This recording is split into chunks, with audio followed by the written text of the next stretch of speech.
The Companies Act 2013 does not give you one type of company. It gives you a menu, and every choice on that menu changes your liability, your compliance, your ability to raise funds, and how you exit. In the next 10 minutes, we cover every company type that matters. Section 2 of the Companies Act contains most of these definitions, but knowing the label is not enough. You need to understand what each type demands from you a euro and what it gives you in return. Let us start with the private company. Section 268 defines it. A private company restricts the right to transfer its shares, limits its members to 200, and cannot invite the public to subscribe to its securities. These three restrictions are what make it private. A private company needs a minimum of 2 members and 2 directors. The minimum paid-up capital requirement was removed by the 2015 Amendment A euros. You can now start a private company with virtually any amount of capital. The law removed the entry barrier. The biggest advantage of a private company is regulatory relief. It does not need to rotate its auditor. It does not need independent directors unless it crosses certain thresholds, and its board meetings can be fewer. For a family business or a startup, the private company is the default choice for a reason. Now the public company. Section 271. It has 7 or more members, no upper limit, and can invite the public to subscribe to its shares. If it lists on a stock exchange, it becomes a listed public company. If it meets the threshold but has not listed, it is an unlisted public company. A public company must have at least 3 directors and 7 members. It must hold a statutory meeting within 6 months of starting business euros, something a private company does not do. And every public company must file a prospectus or a statement in lieu of prospectus before it can issue shares to the public. Public companies face heavier regulation are Euro independent directors, audit committees, stricter disclosure norms, auditor rotation, and SEBI oversight if they are listed. But they gain the ability to raise capital from the public, list on stock exchanges, and achieve the kind of scale that a private company cannot easily match. Now here is a crucial distinction. A listed company is a public company whose securities are listed on a recognized stock exchange. An unlisted public company can still have hundreds of shareholders or euros, but it cannot trade its shares on an exchange. Listing brings SEBI's full regulatory framework into play. Now the one-person company. Section 262.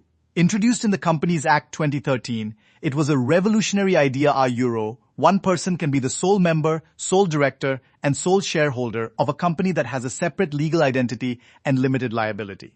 The entrepreneur is protected, but the company stands on its own. The OPC must nominate a nominee in the memorandum a euro, someone who will become the member if the sole member dies or becomes incapacitated.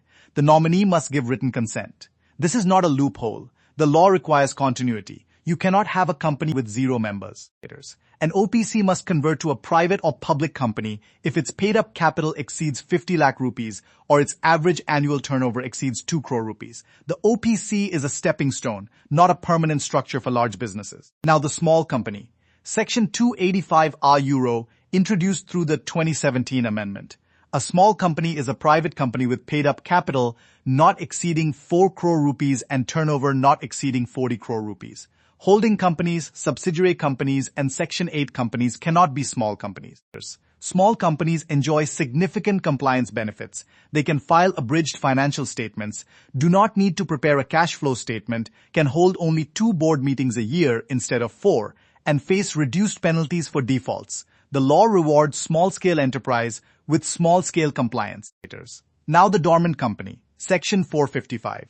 If a company is formed for a future project or to hold an asset or intellectual property euros and it has no significant accounting transaction a euros, it can apply to the registrar to be declared a dormant company. It stays alive legally but remains inactive for operational purposes.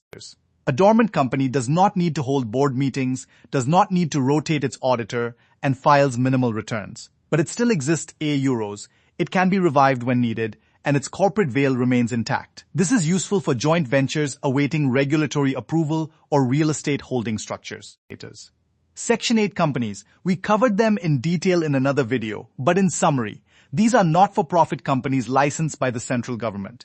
They must apply their profits only toward their objects are euro, no dividends to members. Their name does not include limited or private limiters. Now here is a less common but important type of euro, the Nidhi company. Governed by Section 406 and the Nidhi Rules 2014, a Nidhi is a mutual benefit company. Its object is cultivating thrift and savings among its members, and lending money to its members. It cannot deal with non-members. A nidhi must have at least 200 members within 1 year of incorporation. It must maintain a net-owned fund of 10 lakh rupees, and it cannot accept deposits from or lend to anyone who is not a member. It is a closed mutual benefit ecosystem. The producer company. Part IXA of the Companies Act, originally from the Companies Act 1956 and carried forward. A producer company is formed by farmers, agriculturists, or persons engaged in primary produce. Its object is production, harvesting, procurement, grading, pooling, handling, marketing, or export of primary produce. A producer company needs at least 10 producer members or 2 producer institutions. Its name must end with the words Producer Company Limited. It can only carry out activities specified in Section 581BA Euros, which are all related to primary produce and the mutual assistance of its members. Now let us talk about corporate group structures. A holding company is a company that controls another company, a euro, its subsidiary a euro, by holding more than 50% of its voting rights or by controlling its board composition. The holding subsidiary relationship creates a corporate group that must prepare consolidated financial statements. An associate company is different. Under Section 2(6), a company is an associate if another company holds at least 20% to euros, but not more than 50% to euros of its voting rights. It is significant influence, not control. The investing company accounts for the associate using the equity method. A foreign company under Section 242 is any company incorporated outside India that has a place of business in India. It must register with the registrar within 30 days of establishing that place of business. It must file its global financial statements and display its name and country of incorporation at every place of business in India. A government company under Section 245 is any company in which at least 51% of the paid-up share capital is held by the central government, a state government, or a combination of both. Government companies are subject to CAG audit and must table their annual reports in Parliament or the state legislature. Let us pause and look at the full landscape. We have covered private, public, OPC, small, dormant, Section 8, nidhi, producer, subsidiary, holding, associate, foreign, and government companies. Each type has a distinct legal identity, a distinct compliance burden, and a distinct strategic purpose. Now let me give you the practical differences that affect your day-to-day compliance. Board meetings. A private company must hold at least 2 board meetings a year. A public company must hold at least 4. A small company and an OPC need only 2. A dormant company can hold none. Independent directors. A listed company must have at least 1/3 independent directors. An unlisted public company meeting certain thresholds must have at least 2 independent directors. A private company, a euro, unless it meets those thresholds, a euro, needs none. This alone can be the deciding factor for a growing business. Auditor rotation. A listed company and certain classes of public companies must rotate their auditor a euro, an individual after 5 years, a firm after 10. A private company does not rotate its auditor unless its paid-up capital exceeds the prescribed threshold. Again, private equals fewer mandatory changes. Financial statement filing. Every company files with the registrar a euro, but the level of detail varies. A small company can file abridged financial statements. An OPC can file abridged statements. A listed company must file full consolidated statements with XBRL tagging. The compliance pyramid rises with the company's public exposure. CSR applicability. Section 135 applies to companies with net worth of 500 crore, turnover of 1,000 crore, or net profit of 5 crore a euro, regardless of whether they are private or public. If you cross those thresholds, CSR becomes mandatory even if you are a private company. The type of company does not shelter you from CSR. Now let us compare the fundraising ability. A private company cannot invite the public. It raises money from its existing members, from angel investors, from venture capital a euro, but always through private placement. A public company can go to the public through an IPO, a rights issue, a QIP, or a preferential allotment. The fundraising toolkit expands dramatically. Let me give you a concrete example. Suppose 3 friends want to start a technology consulting firm. They incorporate as a private company a euros. 200 members is more than enough. They do not need public money, and they want light compliance. Private company is the right choice. Now suppose the same firm grows to 500 employees and needs 500 crore rupees to expand globally.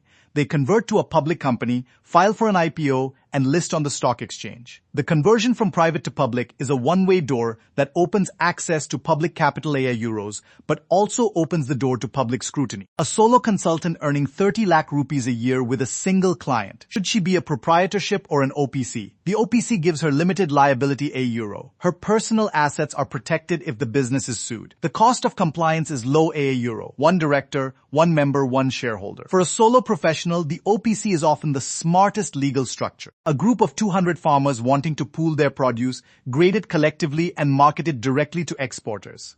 They form a producer company. They are the members, the suppliers, and the beneficiaries are euros, all in one structure.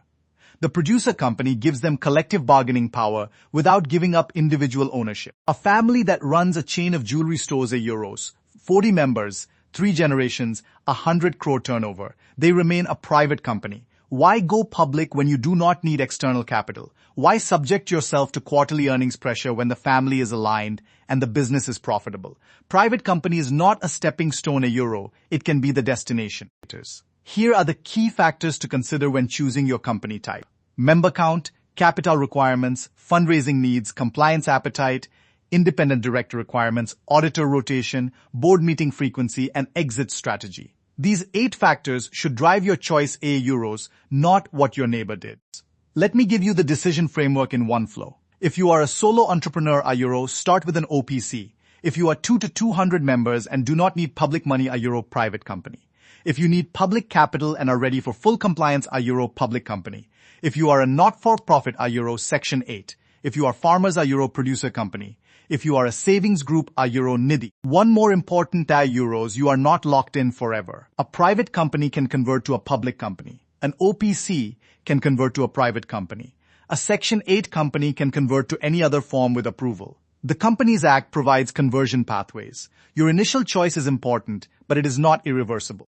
Now let me address a common mistake. People think that a Section 8 company is the same as an NGO or a trust. It is not. A Section 8 company is incorporated under the Companies Act, governed by the Registrar of Companies, and must comply with company law. An NGO can be a trust under the Indian Trusts Act or a society under the Societies Registration Act.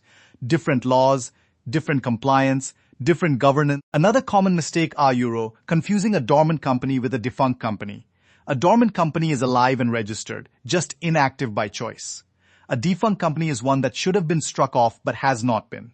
Dormant is a legal status you apply for. Defunct is a problem you did not address. What about an unlimited company? Section 292. Yes, the Act still permits a company with unlimited liability as euros, where members are personally liable without limit for the company's debts. These are rare, but they exist, mostly in professional services where unlimited liability is a reputational signal.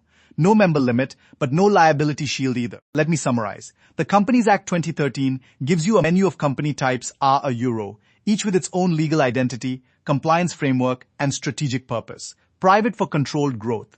Public for scale and capital. OPC for solo entrepreneurs. Small for reduced compliance. Section 8 for social impact. Producer for farmers. Nidhi for mutual benefit. Dormant for future projects. Choose the one that matches your journey.